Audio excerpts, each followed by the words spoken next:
Sa nalalapit na ikalawang automated elections sa bansa sa darating na ika-13 ng Mayo, narito ang tamang paraan at ilang mga paalala para sa mga first-time voters. Para sa detalye, balitaan mo kami Mean De Leon.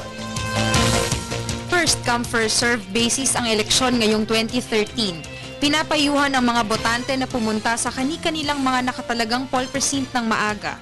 Bukas ito mula alas 7 ng umaga hanggang alas 7 ng gabi. Tingnan at siguraduhin ang inyong pangalan sa list of voters sa nakatalaga ninyong poll precinct. Huwag din kakalimutang dalhin ang inyong voter's ID o anumang valid ID sa araw ng eleksyon. Ang mga poll precinct ay may mga holding room na katabi ng voting room kung saan ang mga botante ay makakaupo bago bumoto. Sila ay mabibigyan ng numero na magsisilbing kanilang priority number. Upang opisyal ang makaboto, ang bawat botante ay wala dapat na kahit anong marka sa kanyang hintuturo upang maging malinaw na siya ay hindi pa nakakaboto.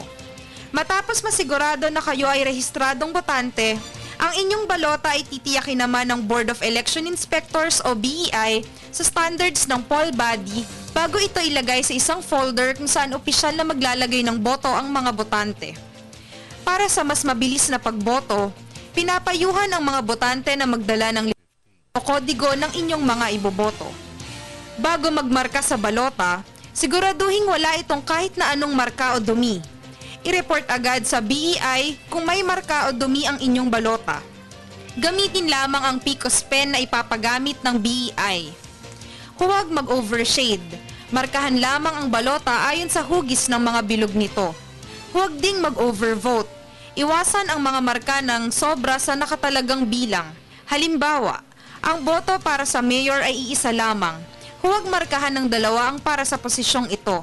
Iwasang lukutin at huwag tutupiin ang inyong mga balota. Kung sakaling kinakailangan ng tulong, huwag mag-atubiling lumapit sa BEI. Para sa Telebisyon ng Bayan, Mean De Leon.